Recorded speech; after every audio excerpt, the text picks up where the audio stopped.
All right, is that all right? Okay, so that's what my talk is about tonight, so the Ring of Fire refers to the annular solar eclipse of this past October. But I want to talk generally about eclipses because I have now been to see 13 central solar eclipses, and by central I mean solar eclipses where the moon passes centrally across the sun's disk to produce a total eclipse of the sun, an annular eclipse, or a hybrid or beaded annular eclipse. So I've been to see 13 of those, and I've been lucky to see most of them, together, of course, with, as you might imagine, numerous partial eclipses. So that's what I'm going to talk about, and you'll see a little bit further on in this presentation my account of the October annular solar eclipse, which was not, of course, visible in Canada, as I think you probably know, and then just a little bit about the upcoming great event of this year, which many of us have been talking about. I remember in the early 70s when I joined the RASC talking about future solar eclipses, and we were already talking about this great eclipse that would be the second great American eclipse. The first so-called, Great American eclipse was in August of 2017. I'll be talking a little bit about that. I hear someone who's talking in the background who's not muted. All right, so that's what I'm going to be talking about, but then just a little bit of a refresher, and I know that this is sort of RASC or astronomy or eclipses 101, but in order to appreciate the different kinds of eclipses, we obviously have to, and this is not to scale, of course, we have to understand that the moon's orbit around planet Earth is not circular, but rather is elliptical. Actually, to put it precisely, the moon doesn't orbit around Earth. They orbit around a common center of gravity. And because Earth is so much more massive than the moon, that common center of gravity actually lies just inside the Earth's crust. And so as the moon revolves around that common center of gravity, the Earth wobbles just a little bit once per month, and the moon, of course, describes its orbit around planet Earth. But to all intents and purposes, we talk about the moon orbiting the Earth, and we can see here that at this time of the year, when what's called the line of the apsides, and that is perigee to apogee, is the moon reaches its new phase and is therefore closest or almost closest that it can be to planet Earth. It is large enough to cover the bright disk of the sun completely, and we can see a total eclipse if the moon happens to pass directly between the sun and planet Earth. It is one of the most amazing coincidences of nature, and I think probably all of you are aware of this or have heard of this before, that the sun is approximately 400 times the diameter of the moon, but it also lies almost exactly 400 times as far away as the moon. And therefore, most times in the month, or at least on average, the moon and the sun, although vastly different in both size and distance, appear to be approximately the same size in the sky. And that is approximately one half degree in diameter. But of course, because of the moon's elliptical orbit, sometimes it is closer to Earth than normal, or than on average, and sometimes further away. And when it is closest at perigee, it obviously appears bigger and therefore is able to cover the bright surface of the sun, the so-called photosphere, completely, producing a total eclipse. Whereas 6 months later, at the other eclipse season, new moon occurs when the moon is very close to or at apogee and is therefore too far away in order to, and smaller in diameter and size, therefore too far away to cover the bright surface of the sun completely. That then produces an annular eclipse. Annular from Latin annulus, meaning ring, and at mid-eclipse you will see a brilliant ring of uneclipsed or uncovered sun surrounding the dark disk of the moon. Not many people have seen annular eclipses. During an annular eclipse, you simply cannot see the sun's corona. And so people are not all that motivated actually to travel long distances to see an annular eclipse. I'm not one of them. I have seen a couple. But people are quite prepared to travel long distances to see a total eclipse of the sun. So that's just, roughly the basic geometry. And here we see it from the side, and this, of course, is not to scale as well. We see the moon here at apogee or close to apogee, where it's further away from the Earth than average, and the umbra of the moon's shadow as it tapers in space moving toward Earth does not quite reach Earth's surface. And so therefore, there is no point on Earth that can see the sun completely covered.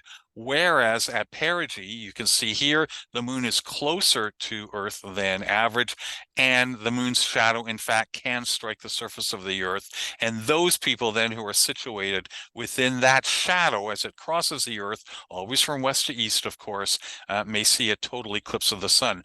People who are situated, observers situated to the north or the south, because of parallax, will see the moon displaced either south or north in the sky, and you'll get a partial eclipse and not a total eclipse. And that is why the path of so-called path of totality for most eclipses is very narrow.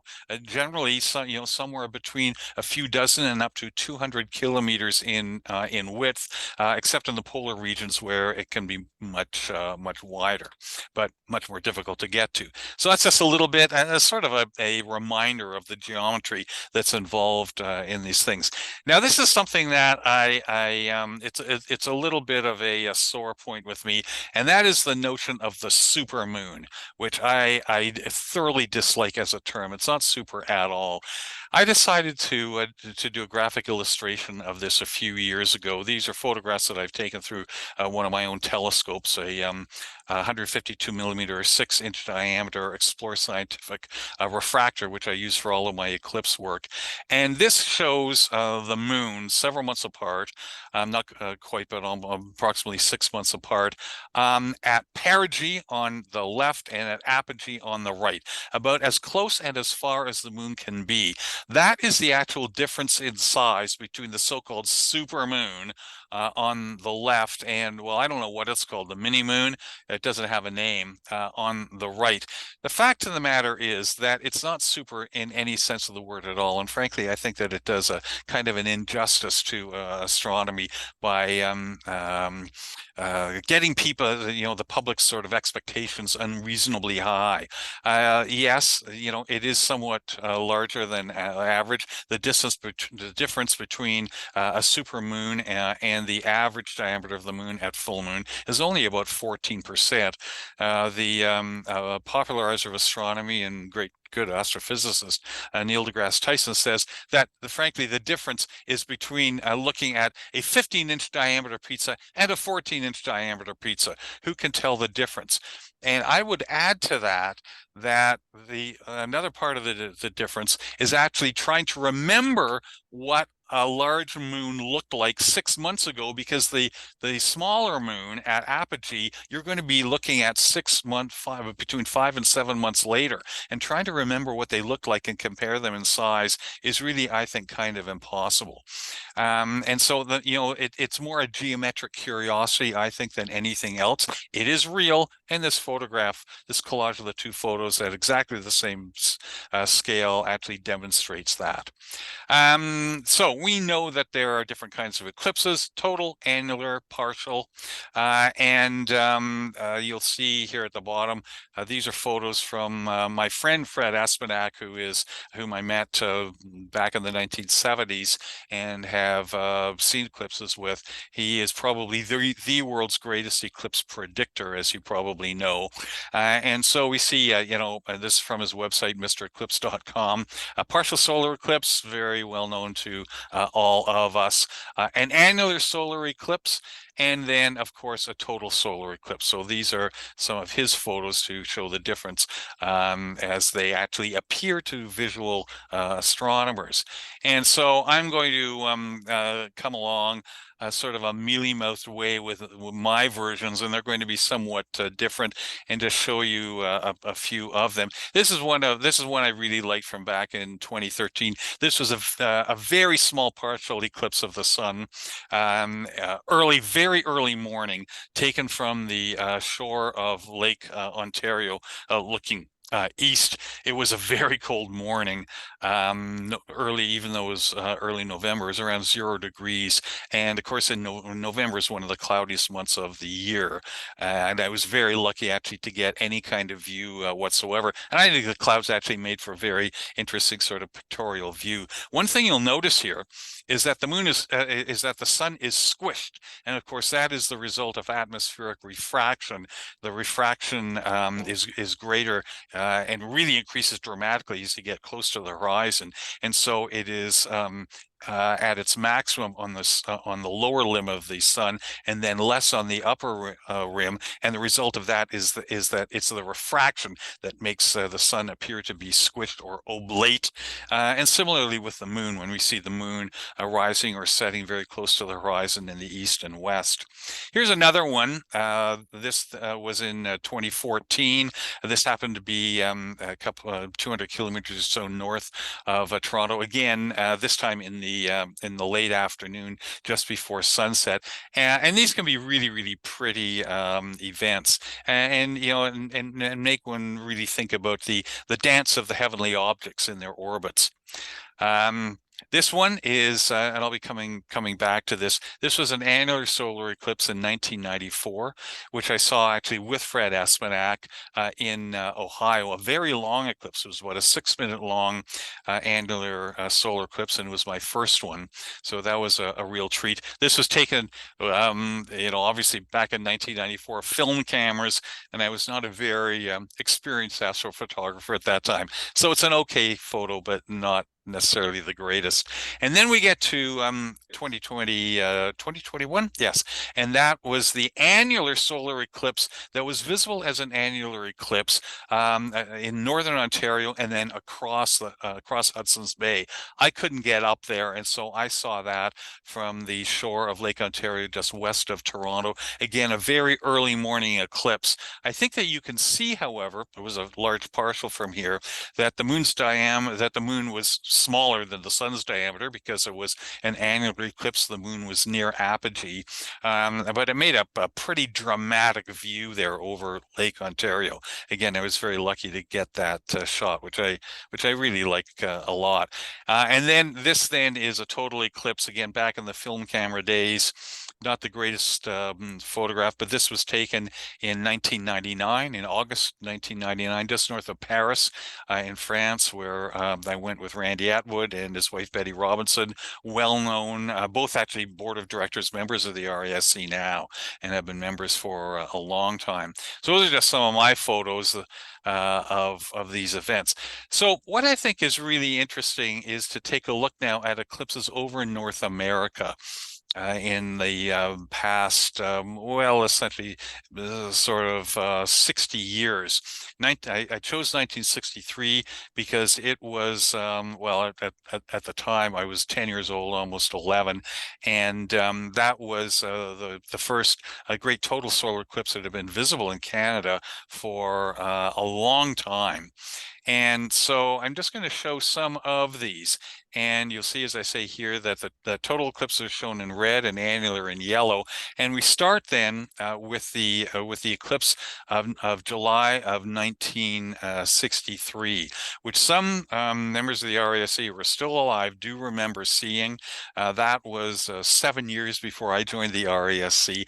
I did, however, see that eclipse as a young 10-year-old camper north of Toronto, and my father had made for me, and I talk about this in my article in the journal, had made for me some makeshift solar filters out of exposed and processed black and white film, several layers of it. And of course, back that time, no one knew very much about or thought all that much about eye safety. He gave me a bunch of these to take to camp. The camp knew the eclipse was coming, kept all the campers indoors, except management and the counselors wanted to see the eclipse. They didn't have any means of seeing it. I was the one who had these makeshift filters, so I was allowed to go outside and watch the eclipse and pass my filters around to all of the management, the owners of the camp, and the counselors, and so they got to see it. So that was my first exposure to a solar eclipse, and it was a large partial one. We then get to what was at the time the most widely observed solar eclipse ever in history. That was March 7th, 1970. I joined the RASC just about 2 months after that. That was very widely observed, rushing up the eastern coastline of the United States and then crossing Nova Scotia. We then get 1972. That was the first total solar eclipse, the first solar eclipse that I actually traveled to see. And of the 13 that I've gone to see, I've been successful in seeing 11.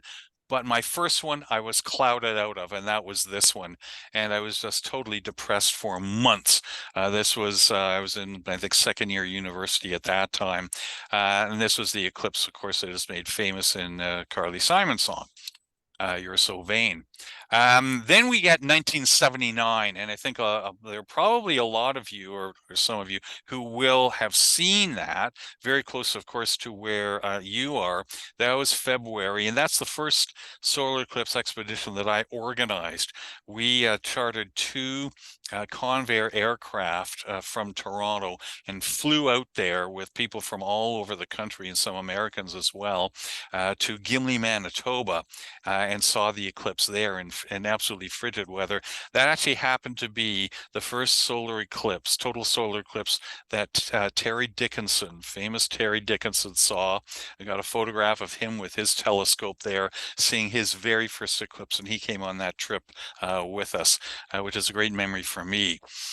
Then 1984, an annular eclipse that was almost total. There's a very interesting story that goes along with that, but I won't bore you with that. But we organized a bus to drive down from Toronto to North Carolina to see that eclipse, and we were very lucky to be able to see it because it had just been raining a couple of days before that, and so we fled Virginia and headed south and managed to see that eclipse, and it was a really great one. Then the great long eclipse of July of 1991, 6 minutes. I think it was about 6 minutes, 30 seconds.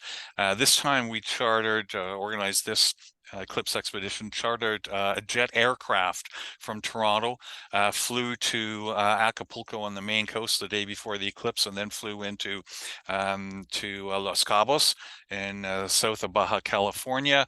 I had buses waiting for us and went and successfully saw that eclipse as well. That was a great eclipse. This was an annular eclipse that was right at sunset. That was the other one that I was clouded out of. I actually went to see that one with my wife and some other members of the RASC. We got clouded out of that. And then the great long annular eclipse of 1994 that I mentioned earlier. That's the one I saw in Ohio with Fred Aspanak, and that was great success.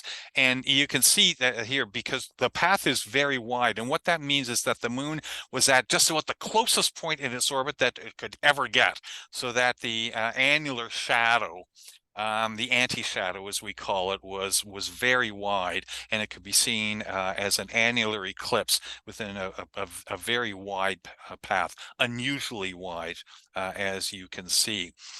Then the first great so-called, great American eclipse of August 2017. I imagine some of you may have seen that one. You'll see some pictures of that later on. And then just at the top of the screen there, the annular eclipse I was talking about in 2021, that was partial as seen from Toronto. I showed you a photo of that. Then we get this past October's annular eclipse, which I saw from Texas. I'll tell you a little story about that. And then finally, this coming one now, 87 days from now. And I'm hoping that some of you will try to make the trip. I know it's a long way from where you are. It's not so far from where I am, but I can tell you that even though it's going to be about a 97% eclipse as seen from Toronto, and it will be total as seen from Niagara Falls, we're not going there. The weather prospects are just not good enough, especially in April. And so there's a very good chance that we'll actually be in Texas. So we've got reservations just outside San Antonio, Texas, and also in St. Louis, Missouri, and also in Cleveland, Ohio. And so we just don't know where we're going to go. We'll drive on the Friday before the Monday eclipse to St. Louis from Toronto, and then figure out the next day, based on weather forecasts, where we're going to go. Do we keep going all the way to Texas? Do we stay in St. Louis and see it from the Quad State area, or do we retreat and go back up to the shore of Lake Erie, which is supposed to have very good weather prospects? But who knows? Climate and weather are two completely different things. Anyway, that's sort of a rundown of these central eclipses over the past several decades. And you can see here where various of these eclipse paths intersect. So this was then the annular eclipse of May 10th of 1994, and this again was the path. It was a 6-minute eclipse. The sun was very high in the sky, 66 degrees, just after noon, and I drove down there, and there I am with my that was an older 5-inch refractor that was made from an astrophysics refractor. Actually, the first one that ever came into Canada, with an old film camera, a Nikon camera, set up there in a field to see this eclipse. And again, the photos, I don't pretend these are very good at all, but this is what we were seeing. You see the moon is decidedly smaller than the sun in apparent diameter. This was not absolutely perfectly centered on totality, as you can see. The annulus of sun left uncovered is thicker on the left side than on the right. I just remember being so excited that I forgot to take a picture at exactly the right time. It was such an amazing event. And here we see the mountains on the edge of the moon then breaking up the annulus of sunlight on the eastern limb of the sun. And there I am with Fred Aspanak and his wife and my mother and all of our equipment. Very successful eclipse all of those decades ago. And then we see, of course, the path of the 2017 solar eclipse, and as it intersects with this coming April's eclipse. And so you can see then that there's a little rhombus area in Missouri and Kentucky, where people there will be able to have seen 2 total solar eclipses from the same spot within 7 years, which is quite unusual, as I think you can imagine. And then when we add to that the annular solar eclipse, we see that there is another intersection there in Texas, where within a matter of half a year, people just outside San Antonio, Texas, will have been able to see both an annular eclipse and then a total eclipse of the sun. So the intersecting the eclipse paths, I think, are really quite interesting. And so let me go then to this October's annular solar eclipse. All right, so this was the annular eclipse of this past October, which started as an annular eclipse out in the Pacific Ocean, came ashore around Oregon, and then proceeded south across Utah, and then and New Mexico, and into Texas. I had been planning for a long time, many months, as early as last January, a year ago, to go to see this event if I possibly could. As some of you will know, I'm a lawyer by profession. I'm a trial lawyer. And what ended up happening is that I ended up having some labor board hearings, and the dates were set. This eclipse happened on a Saturday, and my hearings ended up running through Wednesday and then resuming the following Tuesday. So I had essentially only 5 days, Wednesday, Thursday, Friday, Saturday, Sunday, Monday, only 5 days and with all of my equipment, I couldn't fly. And so if I was going to go to this thing, I would have to drive. And that's what I decided to do. And I'll tell you about that and show you some photographs. And so here we see the sun's shadow. I'd originally planned to go to Corpus Christi. Just tell me, can you see my cursor moving around there, the lower right on the screen? Yes. Okay. So Corpus Christi was right on the coast, and that's where I wanted to see it. Of course, and the interstate went you right down there. The weather prospects looked really good. The annular phase would be longer there than it would be in New Mexico, and so that's where I had wanted to go. Um, and then you'll see that very interestingly and coincidentally, the center line of the eclipse passed just a few kilometers outside Roswell, New Mexico. No one knows that, for any reason at all, of course. And what you'll see here, just west of San Antonio, is where the total eclipse in April is going to be seen. So this was the path as it went across Texas, and it was just very apparent to me that that was the place to go if at all possible. And you can see then that in around Midland, which is where I ended up observing it, the annular eclipse was almost 5 minutes in length, just a few seconds shy of that, with the sun conveniently 42 degrees, almost halfway to the between the horizon and the zenith. And so it was the prospects were quite good for there. And so that's what it looked like. And so what I ended up doing is I drove there, and as you can see, first night I left as soon as my hearings were over. I got in the car and drove 630 kilometers to Fort Wayne, Indiana. Next day, drove 1,230 kilometers to Tulsa, Oklahoma, by myself, by the way, getting up at 4 in the morning and then driving. And then the next day, driving to Midland, Texas. And what ended up happening is that when I was in Tulsa on the Thursday night, I was looking at the weather forecasts, and where I'd been planning to go to Corpus Christi, it looked like it was going to be completely clouded out. So, and what looked good then was actually Roswell, New Mexico. But by the following morning, Roswell looked cloudy, and I had never considered going here, but it looked like there was going to be a great hole in the clouds right over western Texas. And so I decided to head to a little city, 100,000 people I'd never heard of, Midland, Texas. And so canceled reservations and got another hotel reservation, set out early on Friday morning to get to Midland and arrived there a little bit after noon.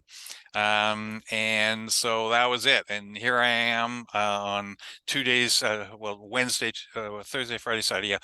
3 days before the eclipse, crossing the Ambassador Bridge from Ontario into Detroit, and driving early in the morning, leaving at 4 in the morning along the interstates because it was a very long drive.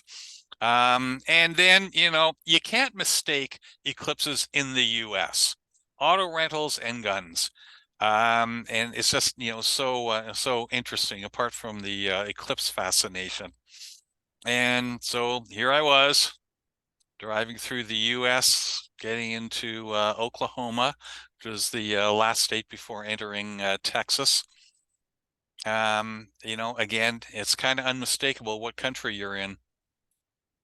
And here we are then coming into Texas. What's really interesting is for those of you who are used to driving from east to west, the speed limit increases dramatically as you go west, and particularly when you get west of the Mississippi River, which makes it great. It's not so good coming back, but you can make pretty good time. And of course, Texas, the home of George W. Bush. And it turns out that Midland, Texas, is the site of the tradition of the Bush family home when the Bushes first moved there in the early 1900s. The second crop of cotton for the year was in bloom.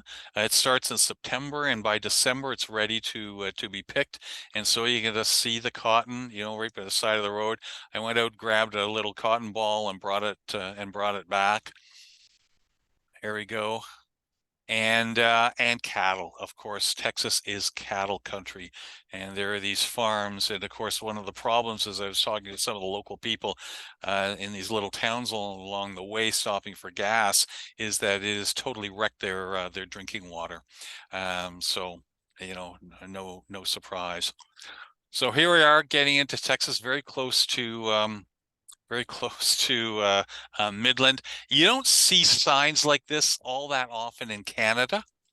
And so, you know, a little bit of sightseeing is interesting, but I didn't inquire about that. I thought it might be difficult to get it back across the border with me. I bought some Texas bourbon instead.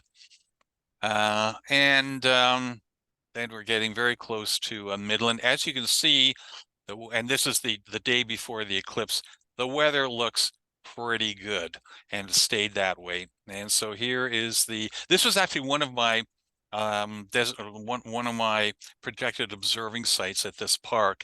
It's really a nice little city. It's nothing but an oil service city. You see oil derricks all around, oil pumps, and that's what it is. But they've really done a really good job.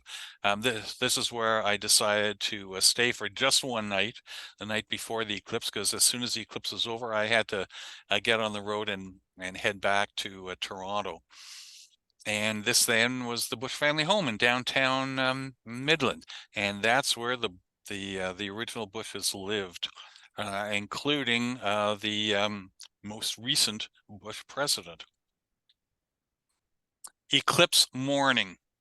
Beautiful, lovely morning with a very clear sky. You can see Venus there at the top of the screen.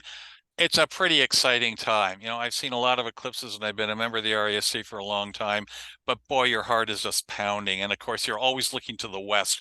Are there any clouds coming in? How does it look? How long until the eclipse? And so it was a really, really lovely morning. And then at the park where I was there, I met people, and I got to say, you know, whatever you think of the politics in the U.S. and in Texas, these people they were so lovely. I met people from all over, including obviously Texas, but some who'd driven from Michigan, some from Florida, some from California, Oklahoma, of course, which is just one state away. And so everybody was there to observe this great event from the local universities. They'd never seen an eclipse before. These guys were really great. Texas A&M, as you can see from one of the jerseys there, agricultural mechanical, and here I am set up. This is my small portable eclipse mount, and not the one I use for serious astrophotography. But it's perfectly adequate for the task, that's for sure. They have a planetarium there, and they had Eclipse t-shirts, and they were putting on an Eclipse program and would be visited by and spoken to by the first Native American NASA astronaut who was going to be there in Midland. So there was a lot of Eclipse interest there. And here I was, just getting ready for it to start. And so I use Kendrick solar filters. I have for a long time. I think that they're really wonderful. And what I really like about them is that they are completely color neutral. They're pure neutral density filters. They don't impart any color at all.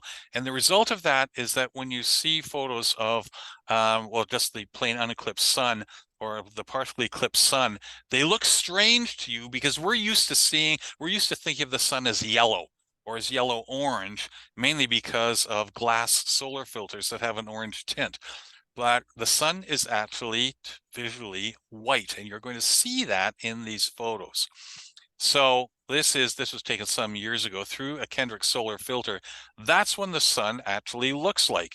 You can see some dimming, some limb darkening, as we call it, and various sunspots. But that's what it looks like through a Kendrick solar filter, and that is the most true to life color of the sun that you can actually get. And that's one of the reasons why I use these filters. They're full aperture filters, and they're affordable, frankly. So here then, this is then the uneclipsed sun. You can just imagine the moon just to the right then here. just 5.5 minutes before the partial phase started. You can see some sunspots there. There was a fairly stiff wind, and so I had to be taking my photos at about about a 2,000th of a second, and at 400 ISO, in order to avoid wind shake. And I think that it was reasonably successful. And so here we see then just a minute and a half after the start of the partial phase, and here comes the moon. And it was just it's indescribably exciting to see this. I decided to take this so just as it was the moon was covering a sunspot, and I think you can see the jagged edge or limb of the moon, and those are mountains on the edge of the moon. So I was fairly pleased to get reasonably decent focus for this eclipse. Now, one of the things you can also see, don't look always up, but be looking down. There were leaves on the trees, and they acted as pinhole cameras. And so here, only about, I would say, 10 minutes before the central phase of the eclipse, when it would become annular, I could see hundreds of these little projected crescents through the leaves, and got this photo. And I really like this. And so just look around. There's an awful lot to see at these events. And then just at the start of the annular phase, and you can see here then on the right side that mountains on the edge of the moon are breaking, have still broken up the thin annulus of sun there. And then just a couple of minutes later, this then was the view at the center of the eclipse. As you can see, I was almost right on the center line. So the moon was displaced neither north or south in the sky. And as a result, I got it much closer to mid-eclipse than I did back in 1994. And then a couple of minutes later, oh, go forward. Oh no, you know what? Sorry, just went backwards. Okay, so a couple of minutes later. All right, yeah, okay, so this then, you can really see the mountains on the edge of the moon there. And a couple of minutes later now, this is, during a total eclipse, this is the phenomenon with mountains breaking up the photosphere of the sun that produces Bailey's beads. But of course, in an annular eclipse, you can't see the corona, you can't see the photosphere, but it's the same phenomenon. And so the mountains there have just now started to break up the thin ring of sun. And there, we finish up with the partial phase. I just decided to put together a little collage of the annularity, a little over 4 minutes. And so as it turned out, we can see here that this was a very successful trip. I was extremely lucky, and it was really exciting. And so that was solar eclipse. So what I'm going to do now is, I was talking, about umbrage and solar eclipses, but let's not forget lunar eclipses. And of course, that's the other side of it. And it's probably worthwhile mentioning right now a little bit of nomenclature, because there is some misuse of terminology when it comes to eclipses. What we call an eclipse of the moon actually is an eclipse. An eclipse is when one body falls into the shadow cast by another body.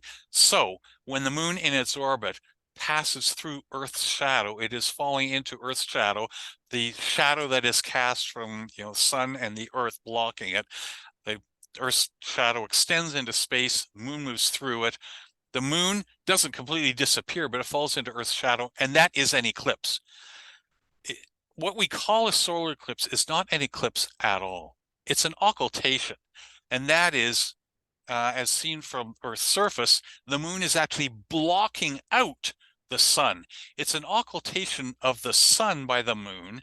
If you're on the moon looking down toward Earth, you would see the dark little small shadow crossing. It's actually a partial eclipse of Earth. So when we talk about eclipses, every eclipse is an occultation of one body by another and an eclipse of another body.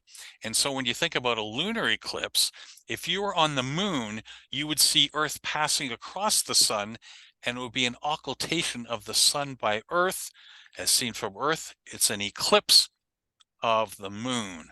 And so that terminology, I think, is, and I don't mind using total solar eclipse, but the phenomena are different, are quite different. And so here are a few of these. This goes back now 15 years. One of the early ones that I got with a decent telescope back in February of 2008. I'm just going to go through some of these. This was 2014. Which was a really great lunar eclipse that I saw. And this is an interesting story. So this was in April of 2014, just 9 years ago, this coming April. I knew that there was going to be this total eclipse. The weather prospects looked absolutely horrible. And as it turned out, virtually no one anywhere in Canada saw this eclipse. I thought then about going to Pennsylvania or New York. They were going to be clouded out completely. And then I looked at the astrophysical weather site for astronomers and saw that it looked as though if I were to drive far enough west, that a clear ridge would come through right around midnight over Illinois. And so I thought, what the heck? This is a Monday morning. I didn't have to be back in the office until Wednesday.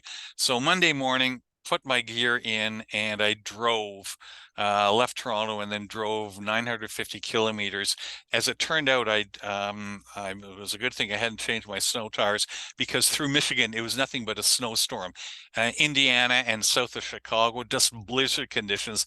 And I thought, well, okay, I'm going to get a little further away, and it was still snowing. I'll just try and find a hotel, sleep overnight, turn around and drive back to Toronto.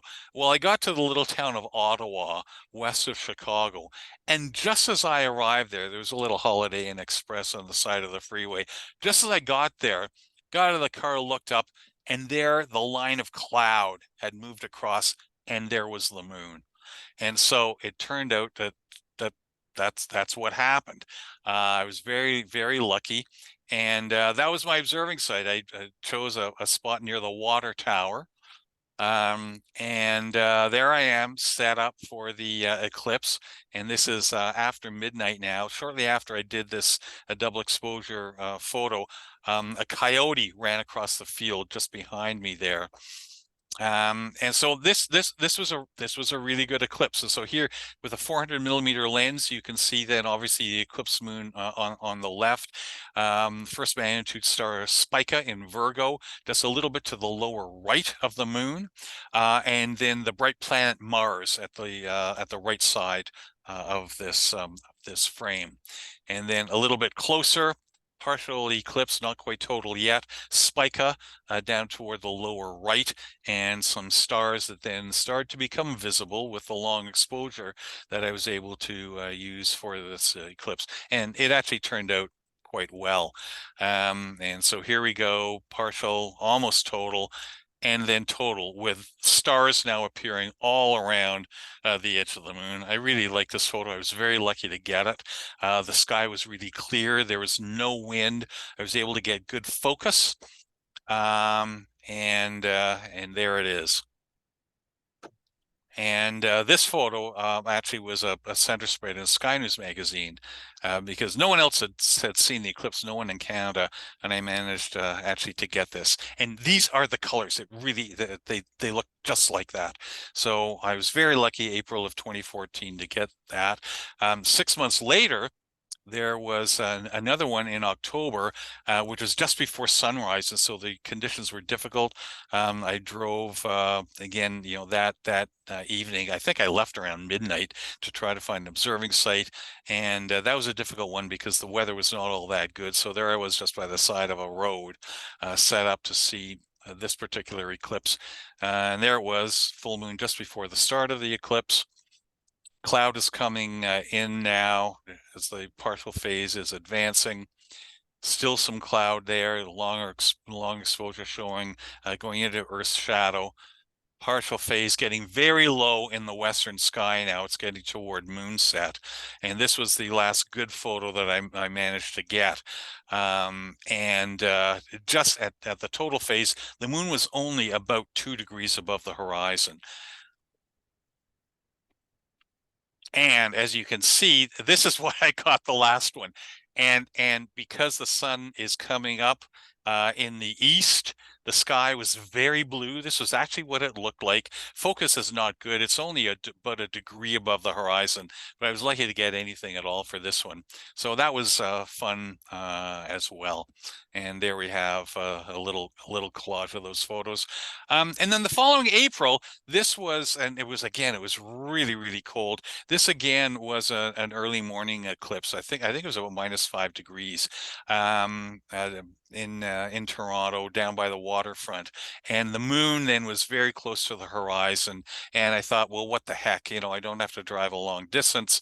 Got a decent view of the full moon. I always like taking a full moon photo before the eclipse actually starts.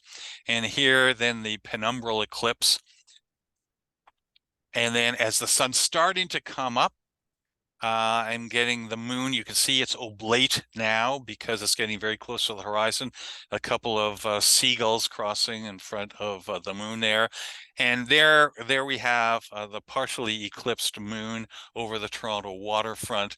And then just a short time later, that's the last one I managed to get. It was the moon set long before it turned total in Toronto. And then we get to November of 2022, so that was just about 15 months ago. This was a difficult one. Again, the weather was just atrocious across virtually all of Canada, but I did manage to get something. It's not the greatest focus, but it was not too bad at all. And so I know I've just got a few minutes left, but let me just sort of go through this because I want to go back to solar eclipses for just a little bit. And we have the intersecting paths that I've talked about a little bit earlier. And this may be the best known example in 1970 and 1972. I talked about this a little earlier. That was the 1970 and then the 1972 one.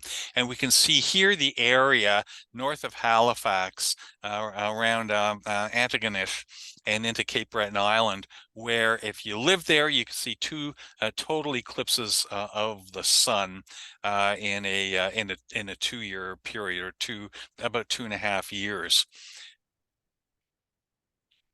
And then we have the more recent ones. And so 2017 again, and I'm going to finish up by showing some pictures of that. And then April of 2024. And so people again in the Missouri and Kentucky area will be able to have seen totality there. It was actually clear in that area in August of 2017. And then when we add in this most recent annular eclipse that I just showed you, we then see those 3 great eclipses from 2017 through to 2024 in North America. And we're not going to see those for a long time in North America again. And so here we have Texas and New Mexico. This is the annular eclipse path, and that's the total eclipse path. And if our plan holds true, we're going to be right around here west of San Antonio, and I've got several observing sites picked out for that one for this coming April. Long eclipses. And so what to expect for those of you who may be interested in going to see the eclipse, and some of you may not have seen a total eclipse before. If you've never seen one, let's go back to 2017. And this was just a fantastic one. This was our trip. Helen, my wife Helen, who's also a lawyer. She's a Crown attorney, has seen several eclipses. It was our children's, Jennifer and Matthew's first eclipse. And so this is where we went. And we went to Grand Island, Nebraska, because we thought the weather was going to be really quite good. It turned out that after we got there that it was quite iffy. And so we got up. Well, you never sleep before the night before a total eclipse. Never. I know that. I got up at about 1 in the morning to check what the weather forecast looked like. It didn't look all that great. We decided at 3 o'clock in the morning that we really should go to western Nebraska. And so we got in the car and we left at about 3:30 in the morning, maybe 4 o'clock in the morning, to drive to get to western Nebraska to try to drive out from under the cloud that seemed to be moving in. And it was foggy the whole damn way. Foggy all the way to Scottsbluff, Nebraska. However, Helen kept asking me, "Are you worried? Are you worried?" No, it's going to burn off. And so we got to the center line in western Nebraska.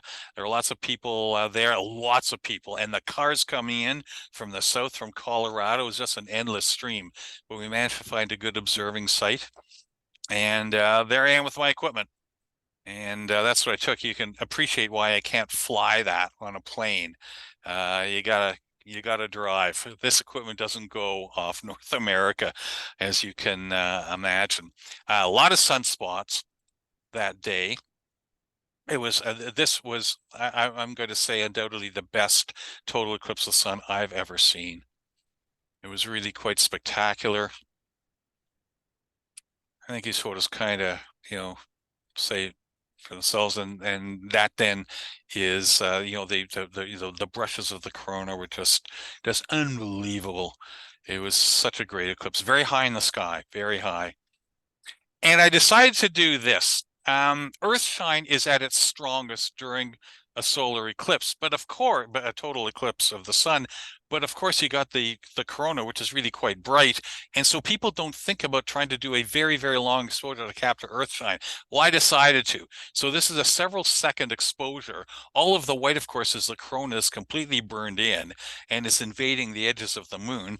But you can see the Maria and Highlands on the moon. And so I was quite pleased with this. You don't often see a photo like this, and it turned out okay. And I managed to get decent focus in order to get the photo of the prominences, and don't think that there's been any monkeying around with the color or anything. This is what they look like. They look that color. It's a shocking pink, and it's just a wonderful thing to behold. Diamond ring at the beginning and at the end. And then I always watch after, before the eclipse and after. I take my filters off about a minute before and a minute after. You got to be careful, yeah, absolutely. But what this shows is that you can still see corona 40 seconds after the end of totality and 40 seconds before the beginning. You got to be careful, but you actually can do it. And a little bit of celebration from an eclipse scene. So there we are. And that's what we can expect in April. And what I'm simply going to say then is that's the end of the presentation. Thank you very much for listening. I hope you enjoyed it, and I hope that those of you who want to get to see the eclipse do. And I'll stop sharing my screen then. And there we go.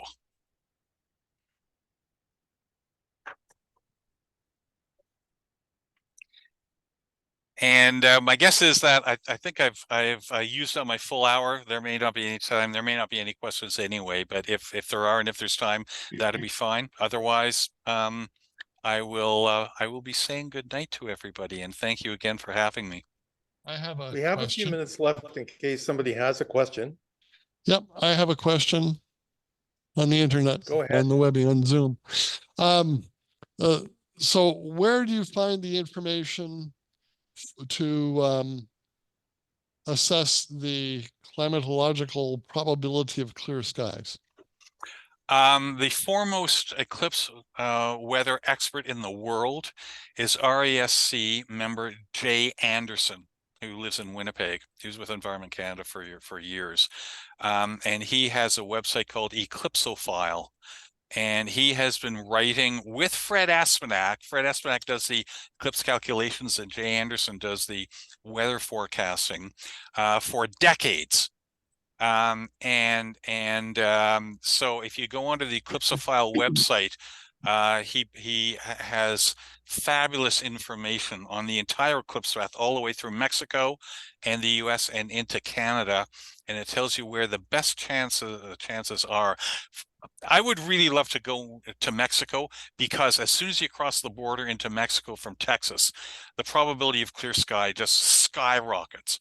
But there's no damn way I'm driving all of that equipment across the border into Mexico the day before the eclipse, and try, going to a motel or hotel or something there and leaving all of my equipment in a vehicle in Mexico. So I'm just not prepared to do that. So anyway, that's where you can get all of the information. And interestingly, in the US, apart from Texas, the best chance to see the best weather prospects are on the south shore of Lake Erie, just west of Cleveland, believe it or not. And so that's our backup site, one of our backup sites. Bruce, you had a question? You showed very early on pictures of the moon when the moon is close to the Earth, when it's far away at new moon. Right. Does that come at a consistent time every year? Like, or is there some sort of precession? No, it doesn't. That's a very good question. There is precession, but there are different precessions. There is precession of the nodes of the moon's orbit, because of course the moon's orbit is inclined 5 degrees to the plane of the ecliptic, and there are the two nodes that produce the eclipse seasons. But there's also the line of the apsides, which runs from the perigee point to the apogee point, and that also precesses, but at a different rate. It's at a rate of about 8.8 years, and so the time between successive annular eclipses is different than the time between successive solar eclipses in the same Saros cycle, and so you sort of have to put those together in order to predict the recurrence of a similar type of annular eclipse. And so it's actually very complicated, because the so-called lunar theory is extremely complicated. But the answer is that no, they don't happen at the same time. They vary throughout the year. Thank you. Thank you. Charles? Questions? Yes. Michael. Great presentation, Michael. Well, thank you. Really enjoyed that. Having tried some of those tasks, the lunar shots myself, I know how hard it can be. Looking at the sun, though, I have been a firm supporter of the Herschel wedge for capturing my images, thinking I got much better images than with filters. Okay, that's interesting. Used a wedge? No, I haven't. I remember when I got into astronomy, Herschel wedges were the big thing. Of course, that was back at the time of the small eyepieces, 0.965 diameter eyepieces, before really good eyepieces were made. And I guess what I would say, I've seen photos with Herschel wedges. I've never had one myself. I've never been all that comfortable with having an open full aperture and then have a filter down, or actually a wedge down at the eyepiece end. I prefer to diminish the light as it comes in, so as not to heat up all of the internal optics of the telescope before it actually gets out to the eyepiece. That's just a personal preference. Well, I think it's more than just a personal preference. Yeah. With a 5-inch aperture, you're going to be getting a lot of heat down there. Well, you are, but of course with a 5-inch aperture, if you're able to use the full 5-inch, or in my case 6 inches, the resolution is so much better. And I think you can see that a little bit in some of the photos. Yeah, thank you. You're very welcome.